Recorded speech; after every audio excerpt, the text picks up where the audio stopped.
Hello, this is interview number 3. I'm joined by Peter. He's professional tarot reader on TikTok, aren't you? I certainly am. And he does regular live streams on TikTok. I think you usually start about 10 o'clock, don't you?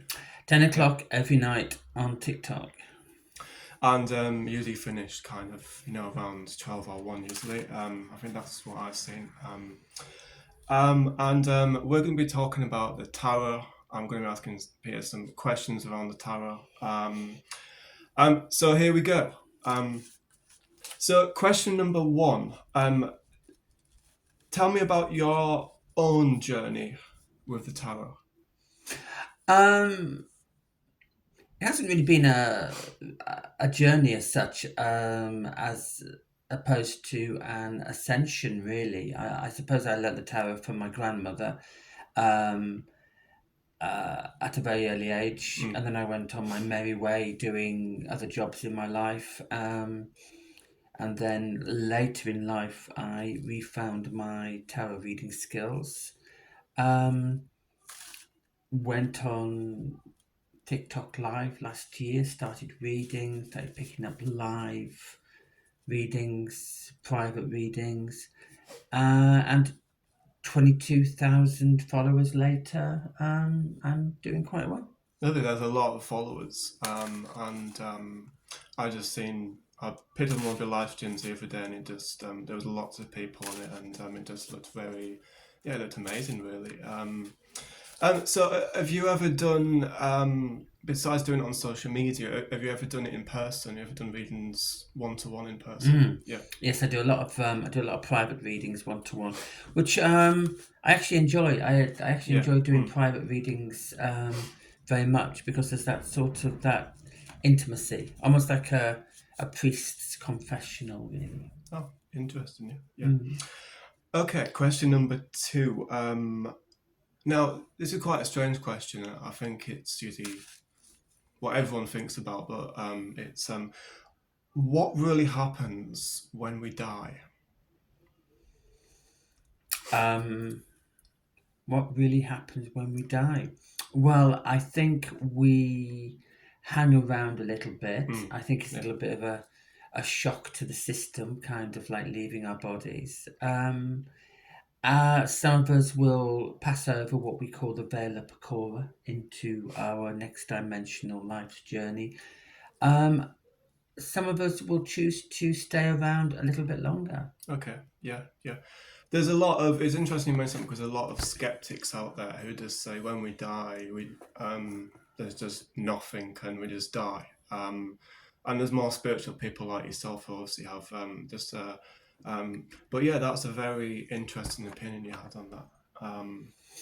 I think we Yeah. banter. I think we banter around the idea, sort of like this sort of like I think we use the word spiritual these days almost to sort of like describe a spiritual elite.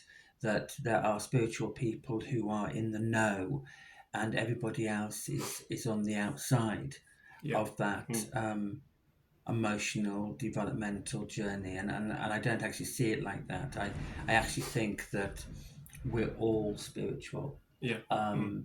in our own ways to different degrees. I don't think there's anybody, even the most skeptical of us, still have a spiritual aspect to our psyches. I think some people are just too busy or too preoccupied in life to kind of like find theirs. But you know what? Ultimately, do you know what I mean? We will actually find a spiritual direction of some description. No. Thank you. Yeah. Have you ever had any skeptical clients? Any readings that you've done for people that have been skeptical or anything like that? Been No, difficult? I mean usually people who actually want a tarot reading are true believers, fully signed up members of the um, tarot reading affiliation. So they're kind of like they're halfway there anyway, which makes your job much easier. Skeptics don't have tarot readings. Um, People who have tarot readings are already fully signed up to tarot Yeah. as a tool. It's very much in their lives before I turn over my first card. So you're actually reading to true believers. Okay, yeah. You never read to skeptics. Okay, thank you. Yeah. Um, is there a world beyond ours which exists? Now I don't know a lot about this, but you might need to add on it. It's kind of like people talk about a fifth dimension or a parallel universe. Do you think this world is the same? I don't really quite understand what I'm saying, but do you think there's another world that exists out there? You know, because like there's the spirits and the ghost world and things like that. Do you think that kind of exists? And could you talk more about that? Well, I mean, there's certainly ghosts, there's certainly spirits, there's certainly lots of paranormal activity. So there's a whole um, dimension that we don't know very very much about, but it's actually certainly there. I think the evidence that's been presented to us, sort of like over the centuries, leaves us with little doubt that there is something. Um, Even the most skeptical, of us have to acknowledge that there's lots of evidence, in film, in pictures, in kind of like Yeah. that the paranormal exists. On what level, on what dimension, kind of like what happens when people cross over. It's just purely speculation. I think it's something that we don't really know until we actually get there ourselves. No, good answer. Yeah. Um, do you ever incorporate clairvoyance, mediumship into your readings? Yes, all the time. But only if it's asked for. Only if people say, um, is my grandmother there? Are you connecting to my father? My mother's just passed. Do you have a message from her? Um, I think you've got to be very, very careful, because there is this sort of like there is this um, idea that everybody who passes over is at peace and is actually comfortable. But a lot of people who pass over, their messages that they relay through me to the living can sometimes be angry messages, unpleasant messages, messages where they haven't actually, when there's been a lot of unfinished business. Um, Not everybody who passes over is peaceful, and that can make passing on messages to people when they want them from a loved one, that can make that difficult, because everybody wants to hear that mum or dad is at peace and is happy, and everything's well. Whereas sometimes um, you get a lot of angry spirits, Yeah, kind of yeah, like wanting to give very very negative messages to yeah, people. So you have to, you have to, be very much aware of that. yeah. You actually heading towards my next question there, and you kind of mentioned angry spirits and negative influences. The next question I want to ask, it angels or demons? Um, I think if that's a question about good or bad, Yeah, then that isn't something that I apply to either angels or demons. I think we can have bad, negative angels, and we can have fairly pleasant, good demons. I think it's not about whether an angel or a demon is good or bad. I think it's actually um, who they serve and yeah, what their motivation is for actually getting in touch with us. yeah. What do you say to? It does something interesting. Bringing up, but what do you say? Because I've looked at a lot of Taoists on TikTok, and a lot of them just tend to talk about angels, and whenever there's an Ouija board in front of them, or wherever there's a dark energy, they kind of stay away from it. What do you think to these Tao readers who just solely work with angels and positivity, and they don't really like negative type influences? Great. I think it's absolutely fantastic, because I think they have an audience who actually, you know what I mean? A tarot reader will always actually give their audience what they want. So if the audience just wants to work with positivity and solely with angels, and if a tarot reader is actually um, working that way, then it's a marriage made in heaven, and actually sort of like works perfectly. Um, I don't criticize any other sort of like tarot reader. It's very much different horses, different courses, and if you're attracted to a tarot reader that works with solely with angels, then good. It means you're getting actually the service that you want. Okay, yeah. What advice would you give to someone who is trying to improve their psychic abilities? Kind of like a beginner who's just getting into it, really. Um, it's a journey that you go on your own. I don't think you actually talk a lot about it to other people. You keep it to yourself. Um, Lots of walks on your own. Lots of meditation. Um, Surround yourself by like-minded people, so you can get into that kind of like that energy space that other spiritual people actually occupy. Um, my journey has certainly been enhanced by being around other people who believe the same things that I do.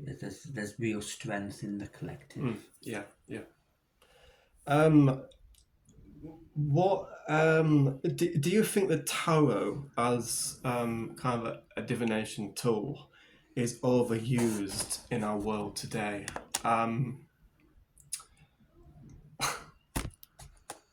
Was that my answer there then? What's the question, sorry? Do you think the tarot as a divination tool is overused in our world today a little bit too much? Because I just thought this would be something interesting to ask. But it's kind of like someone can ring up and say, I think my boyfriend's having an affair with someone else. Can you pull out a card and tell me? Can you tell me when my husband will be going to the shop again to buy some milk? It's just things like that. It's questions that almost we don't really need the tarot for an answer. Because if you look back hundreds of years ago, there was an old lady in a cave who, used to give you medicine and used to do readings for you, and you used to see her once a year. But now it's kind of like, everyone wants a reading about something. And I just kind of feel the tarot is a little bit overused today. Do you think so, or kind of what's your opinion on that? Well, it's bread and butter to me, so I mean, I hope people don't think that it's actually overused. Um, I think it's very, very popular, and it's popular because I think people get a lot out of it. I think if people didn't get a lot out of their tarot reader and their tarot journey, then I don't think it would be as popular as it is. I mean, there is, anybody can pick up a pack of tarot cards and call themselves a tarot reader. And I suppose that's a problem because tarot reading isn't regulated.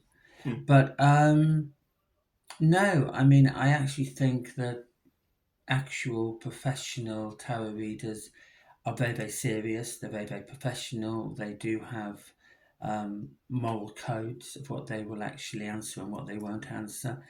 Um, and although we don't have any sort of like hard and fast written down guidelines, we do work to a moral guideline. Um, I think there's enough customers for tarot readers to accommodate the number of tarot readers that we have. Yeah, okay, thank you. Tell me about so this is the last question here. Tell me about your tarot development workshops that you advertised on TikTok the other day. Well, I do a course of 5 workshops, which is an hour, and it's over 5 weeks, and I take people through how to read the tarot, basically. The rest is very much up to them.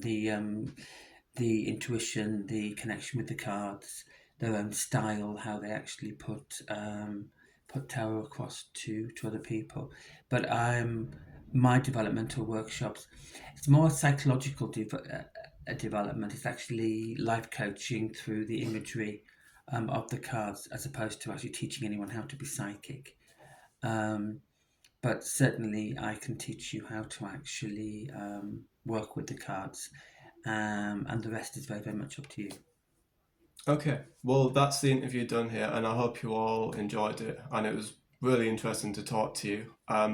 This is Peter, who does TikTok live streams on TikTok, and he does tarot live streams. And yeah, so thank you for watching, and I hope you all enjoyed this interview. Thank you. It's been a pleasure. Thank you.